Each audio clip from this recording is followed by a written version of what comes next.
বর্তমানে আমি আপনি জীবন নিয়ে খুবই চিন্তিত, কিন্তু একটা বার কি নিজেকে নিয়ে গভীরভাবে ভেবে দেখেছেন? জীবনটা তোমার, চয়েসও তোমার।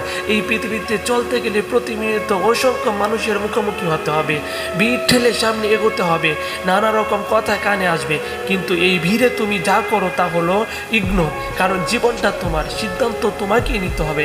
জীবনের পথে কিছু মানুষ আসবে শুধু আবর্জনা ছড়াতে, তাদের কাজই হলো তোমার চারপাশটা বিষিয়ে তোলা। তাদের থেকে দূরে থাকো, নেগেটিভ দেখলে নিজেকে সরিয়ে নাও, এতে কোনো লজ্জা নেই, বরং এটাই বুদ্ধিমানের কাজ। খারাপ লাগলেও মানতে হবে। যাদের তুমি বন্ধু ভাবো তাদের অনেকেই তোমার ক্ষতি দেখতে চায়, তারা সহানুভূতির মুখোশ পরে তোমার কাটা গায়ে নুন ছিটায়। তুমি সেই সুযোগটা দিও না, অপ্রয়োজনে তর্কে যেও না, কাউকে বোঝানোর দরকার নেই। কেউ যদি তোমাকে মূর্খ বলে এসে উড়িয়ে দাও, তোমার সময় আর শক্তি বাঁচাও, কারণ সেটাই আসল। তারা যা বলছে শুনে নাও, হাসো, আর মনের ভেতর থেকে ধন্যবাদ বলে নিজের পথে এগিয়ে চলো। যারা নিজের সিদ্ধান্ত নিজে নিতে পারে তারাই আসল জীবনটা বোঝে। তোমাকে নিয়ে যখন অন্যরা ব্যস্ত থাকবে সমালোচনায়, তখন তুমি একটা ভালো বই পড়ো, প্রিয়জনের সঙ্গে কোথাও ঘুরে আসো, রং তুলি হাতে ক্যানভাসে রং ঢালো, ঘর গুছাও, কোরআন তেলাওয়াত শুনো, ওয়াজ দেখো, গাছ লাগাও, খেলাধুলা করো, ছবি তুলো, ব্যায়াম করো, কিংবা ষষ্ঠার উপাসনায় মন দাও। সবচেয়ে জরুরি ব্যাপার হলো তাদের কথায় রিয়েক্ট করো না।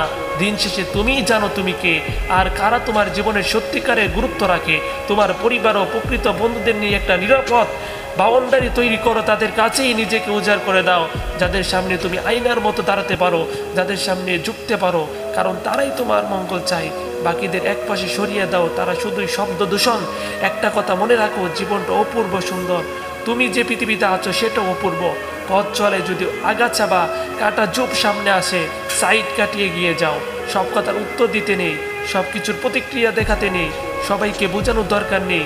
এই ছোট ছোট বুথগুলো যদি আয়ত্তে আনো, তবে হারাবার কিছু থাকবে না, জয়টাই হবে তোমার।